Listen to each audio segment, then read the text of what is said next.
out a bit of information to the media and to the general public about some things we think are occurring in the education field around school closures. A new Liberal policy will drastically change the procedure for school closures, speeding up the process and removing important community voices from the review. And the document I'm referring to is a document that came out on December the 4th, and was only a 2-week consultation on this particular document. And it will basically make major changes, and some of those changes may in fact be impacted what's happening right here today with all the controversy around the Toronto District School Board and the number of schools they'd like to see closed, or that the ministry would like to see closed. The Liberals are changing the rules so fast to fast-track school closures and shut out the voices of community leaders. These are the people who truly understand the value that local schools bring to their neighborhoods and to their towns. The new guidelines could force school boards to close schools in as little as 10 weeks with one public meeting. Currently, a review must take a minimum of 7 months to four public meetings. And I should say that even with the current system we have today, there is a lot of controversy around that it's not enough time and there's not enough community input.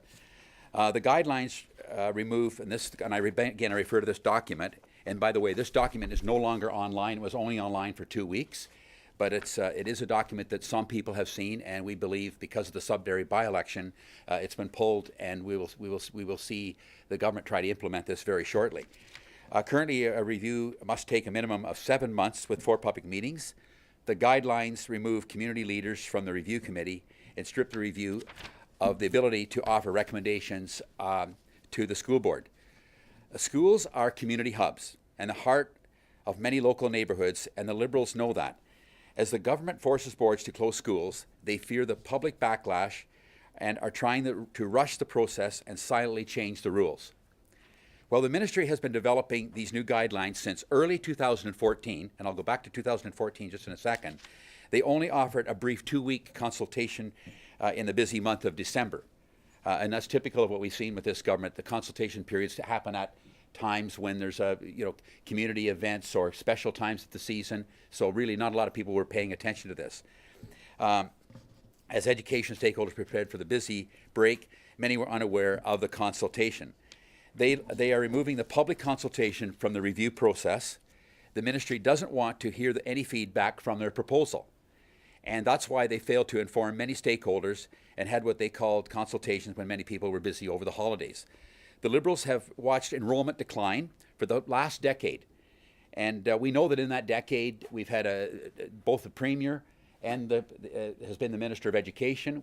The current Minister of Education, who's also been the parliamentary assistant to the Premier, and now, of course, she's the Minister. So they've had lots of time to deal with some of these things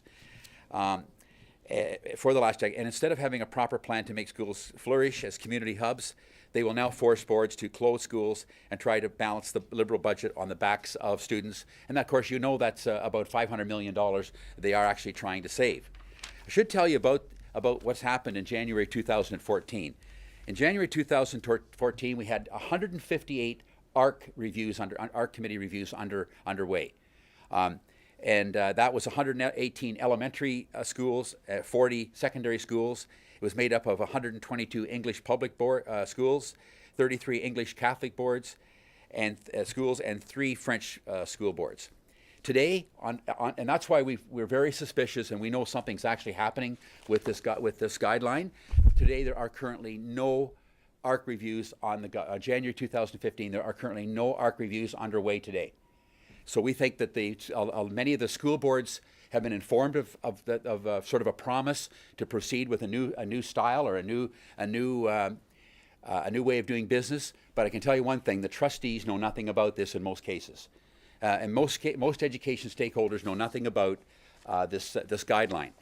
And for some time we have been working in my office as the critic for education with a group called the Community Schools Alliance. These are made up of community leaders, mayors, municipal leaders, etc., council members, wardens, etc., that are very concerned about the loss of schools in their communities. With me today is Doug Reycroft. He's the co-chair of the Community Schools Alliance. The other co-chair is Mayor Jerry Marshall and Warden Jerry Marshall from the County of Simcoe that I know very well. And he couldn't be here today because of a previous event. But Doug has been was recently the mayor of the Southwest Middlesex and a former MPP here at Queen's Park, and I believe he was parliamentary assistant to Sean Conway. And Doug has a few words to say, and then we'll be more than happy to take questions, but we think this is important information for you folks to have, and we'll look forward to your questions after. Thanks, Doug. Go ahead. Well, thanks, Gar, for the introduction. As Gar has indicated, I am co-chair of the Community Schools Alliance. The Alliance was formed about 5 years ago. Its purpose then and now is to achieve a change in the relationship between school boards and municipal councils, and particularly to change the process that's used to decide when schools are to be closed or not, and when new schools are being constructed, where they're to be located. I might say that the changes that we see in this proposed accommodation review guideline take us in exactly the opposite direction that we wanted to go. We believe that there should be more consultation, far more consultation between municipal councils and school boards in dealing with all of these accommodation issues than there are at the present time. We were very concerned with the lack of public consultation that was provided on the new document, the new guideline. As Gar has indicated, it was posted on the ministry's website on December the 4th, the week when new councils were being sworn in all over the province, and interested parties had until December the 18th, just exactly 2 weeks, to make their replies. And January the 18th, or December the 18th, obviously 1 week before Christmas. So not a good time to be consulting the public on any major initiative. Our primary concern with the proposed guidelines is the streamlining of the process, to take the number of required meetings down from the current 4 to 2, to allow school boards in some cases not to appoint an ARC at all to deal with a closure, but just to have one public meeting before the decision is made. We've just been through an accommodation review in my own community of Southwest Middlesex. It took about a year to complete, and we needed all of that time to be able to look at all of the potential ramifications of the closure of the school and to consider a number of alternatives. We are also very concerned about the fact that the proposed guidelines remove the consideration of the impact of the value of the school to the local community and to the local economy. Particularly in rural, northern, and small town Ontario, the impact of a school closure on the local economy can be quite profound.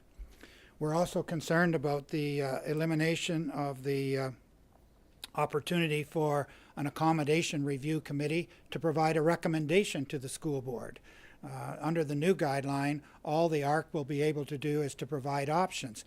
I mean, if the school board isn't going to get a recommended option from the accommodation review committee, how else are they going to know what it is the community really wants to see happen with their school?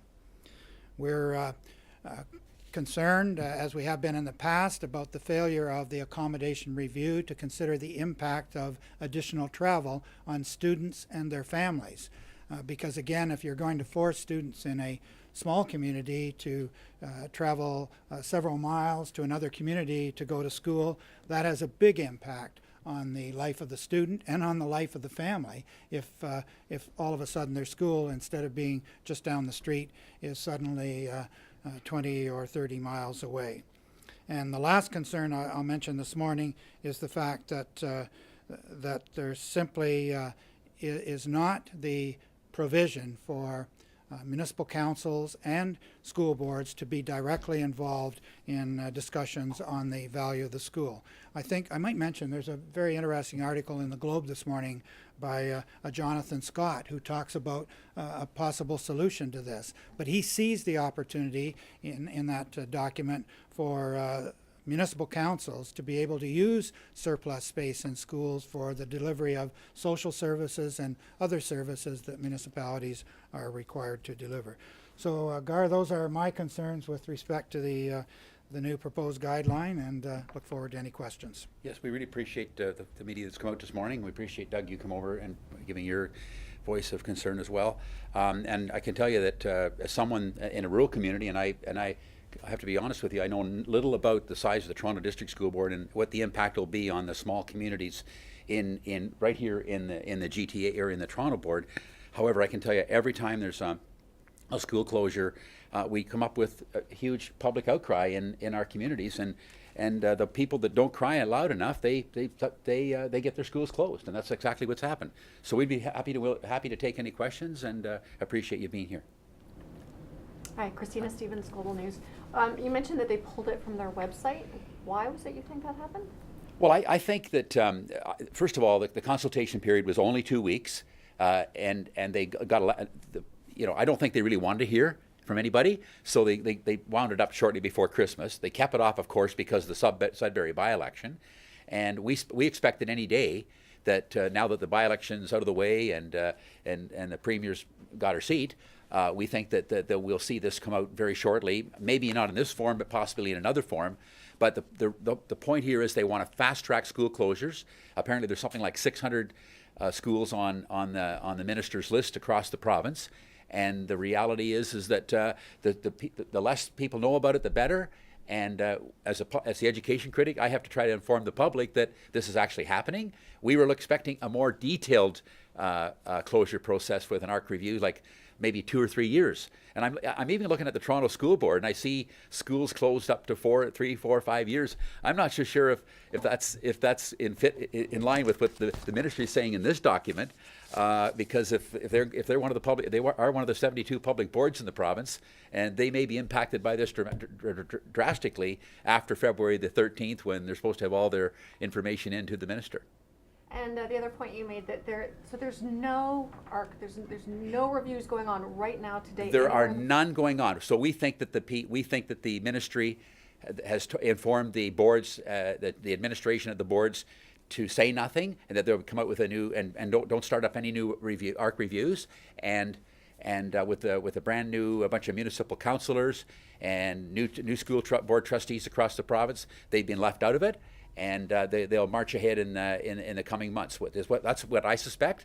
I could be completely wrong, but I think this document and the fact that it's not online now will also say that. Doug?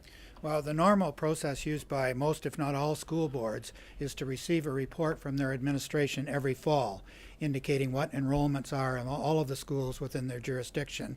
And that report usually has included recommendations for accommodation reviews on schools that are under-enrolled. So the reports on enrollment came through this fall for all boards, but as Gar's indicated, none of the reports in any of the boards indicated the need for any accommodation review committees to be established to study the situation. It is our suspicion that the ministry has advised the school boards that a new process was coming that would make it easier for them to close schools faster, and that they should hold off on any accommodation reviews until the new process was in place. I came in by train this morning, and I thought I'd review the document on my way in, so I Googled it. I found it, but the only place I could find it was on the People for Education website. It was not there on the Ministry of Education site. What is the solution? You said yourself, declining enrollment. Something has to be done. We can't have half-empty schools all across the province. Well, I think there's two things. One, first of all, I think the current government has to bear a tremendous amount of responsibility, because they've known about some of these problems for at least the last decade, and we've known about the demographics behind it. But I think in the end we have to look at opportunities for communities to utilize the schools in a more orderly manner. And I'm probably selfish here. I'm probably looking at more of a rural aspect. As I said, I'm not familiar with all the Toronto school boards, all the schools we have here in this board. However, I think you have to work with the school board trustees.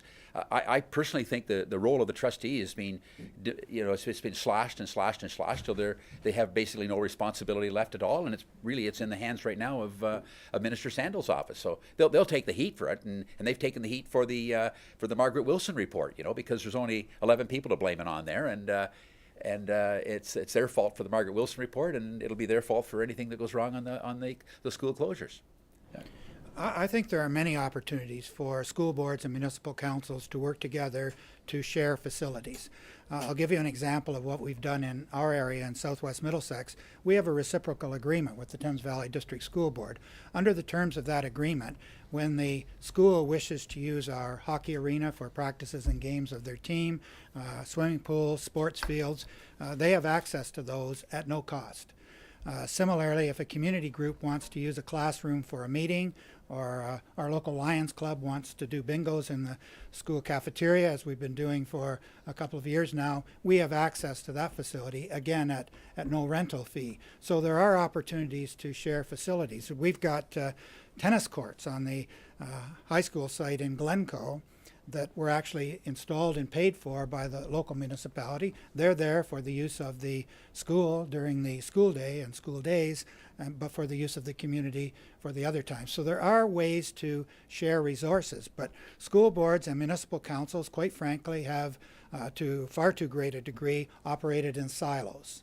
They haven't shared their needs and their resources to see if there are not more ways in which they could work together.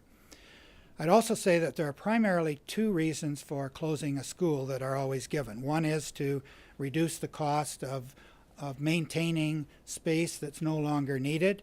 I would say with respect to that there are studies that have been done. Well, first of all, there are no studies, no formal studies ever done that show that closing a school or closing part of a school actually ends up saving money, because there are increased costs of transportation, there's an increased cost to families that needs to be taken into consideration. So no study that I'm aware of has ever shown that, and there's actually a report from a professor at Western University in London that sort of underlines that fact. The other reason given for closing schools is that by consolidating students into larger schools, you increase their program opportunities and they do better. Well, the Thames Valley District School Board actually did a formal study. Their own research department did a formal study on consolidation of schools. The outcome was that there was no difference in the achievement of the students in the consolidated schools than there had been prior to the closure and consolidation. Toronto District School Board is one of the largest holders of real estate in the province. We know that there are underutilized schools, but do you fear that in this sort of haste to close down schools that perhaps this could result in more condos going up, for example? There used to be a process by which you had to offer empty schools you had to offer to the Catholic Board, you had to offer to other public entities before it was declared, before you could put it up for sale. This process seems to overrule that. Do you kind of fear that this might be open season for developers, I guess? I think, well, if anybody that's wanting to capitalize on a government mistake may very well have offers to purchase into the school board in a very timely fashion to say that it's worth so much money and those types of projects could go ahead. I think it's putting the school board trustees in a very, very difficult position. Because these are public assets that are owned by basically the citizens of your community, of the citizens of Toronto, and I don't think they should be. When it does come to the actual sale of a school, I would hope that there would be enough courage and enough administrative responsibilities that these would get fair market value and would be put in up for sale in a very orderly fashion to maximize the value of those schools. And there may be other opportunities in some of these communities, in some of these properties, for future partnerships with community projects. Like, for example, the city itself with recreation projects or things that programs that the city might carry out. I hate to see, I think it's a slap in the face for the public to have to see a school closed in 10 weeks if in fact this ever takes place. And finally, I think the government wants this to happen quickly. I think they want to get all this baggage out of the way as quickly as they possibly can, so that people will begin to forget about it by 2016, 17, and 18. That's my thoughts on it, and that's why I'm here today to try to. I mean, if they're sold, and if, you know, as we've seen, you know, massive condo build that's going on, if you're turning buildings that are, you know, right now used for schools and not for residential, if you're turning those into residential, which is highly likely because any building that's, you know, been freed up in my area has been turned into a condo, do you not fear that we're then going to have a shortage of schools because you know, you're gonna, you know, if you're putting in a lot of residential, you're just going to create a problem of school shortages. We could, that could easily happen. I mean, everybody's saying from now on it's only going to be 1.5 children per family or whatever it may be. You know, the exact details that I don't know, but the reality is that yeah, we could end up with a school, and we worry about that in Central Ontario as well. I look at Simcoe County. The Simcoe County Growth Plan calls for another, I believe it's another 300,000 people in Simcoe County, but you know, the board would like to close many schools in Simcoe County right now, and try to find the money to build super schools. So I'm not sure that money's available to build the super schools. So I think we've got to be very, very cautious of any school we close, whether it's in rural Ontario or it's in Northern Ontario or it's in the GTA. You said that the school closure is not saving money, but right now they're in some area in Toronto. In the community, there's a demographic shift. It's shifting. There's less young people or people living in the area, and the school is stay empty. And why do you think that school closure is not saving money? Because it seems like no one's attending the school. The enrollment is quite low. Well, why I say that is that if you capitalize on partnerships within your communities, and there could be, you know, with almost 3 million people in the city of Toronto, there could be literally, you know, hundreds and hundreds of types of partnerships you might be able to form with the school boards to allow other uses of those schools. They may not have to be even all of them might not have to even be sold, but you might have partnerships that could create that property to stay around for the next few decades and see what the shift in demographics will be. I mean, we're just painting a picture now that what we see in the next 5 or 10 years is the way it's going to be, and we don't know what will happen 15, 20, 25 years from now. So I think getting rid of the properties in the schools could be, in some cases, very, very bad decisions. But it will generate revenues for the school board. It could. But what we're trying to do here, the government's trying to save $500 million. That's who's trying to save the money here, not the school board. I don't think it's not our position with the Community Schools Alliance that no school should ever be closed. We recognize the fact that there are situations where that is appropriate. What we're calling for is a collaboration between municipal councils and school boards to make sure that before any public property is divested to the private sector, that you take a look at the situation and determine whether or not that property could be better used by the municipality. So I guess I didn't indicate that closing a school never saves money. What I said was that there is a professor in Western who's done a research paper on it, and his claim is that there's been no formal study on the cost savings that result from closures. It's interesting that a school board, when it's considering whether or not to close a school, won't do the business case on the closure to tell you whether or not there's actually going to be a savings or not. When they're asked to do that, they tell you that they don't do the business case until after the school is closed. I'm not sure if it gets done then either.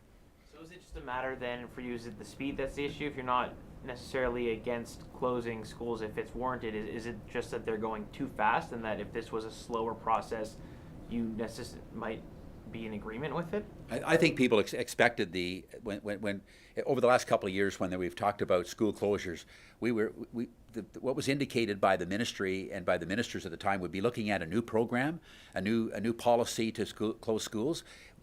Always with the spin that we'd give the public more input onto this, and this is nothing but exactly the opposite, when you can close a school in up to 10 weeks. So I think it's strictly fast tracking, and it's what the government wants to do to get rid of a bunch of schools off their list quickly. Garfield, when you say like 10 weeks, does that mean, it doesn't mean they kick the kids out on the street? It's like, it No, means the that decision school to close, yeah. will be closed the following school year. Yeah, yeah. Like if they passed this right today and it became law, and a school board followed it right to the T, in 10 to 12 weeks, that school the decision could be made to actually close that school, and then they would just say, well, it'll take an effect next September the 1st. So it's not much notice for parents and certainly not for the community. Well, I can tell you right now, for someone that's been through a number of school closures, it's a tough sell to the parents because they consider it their community hubs, and I think the way the government's trying to do it, they don't want the public to know about this. They just want a notice to go in the mail that your school's closed. Your child will be going to the school next year. Coming back to the previous question, we need to keep in mind that the infrastructure that is the responsibility of the school board and the infrastructure that is the responsibility of municipal councils have all been paid for by the same public, the same taxpayer. And we think there should be a requirement that municipalities and school boards work together on these issues to a much greater degree than they have in the past before a decision to close a school is made. Thanks very much, everyone. Really appreciate you coming out this morning. Thanks a lot, Doug. Thank you, Doug, for being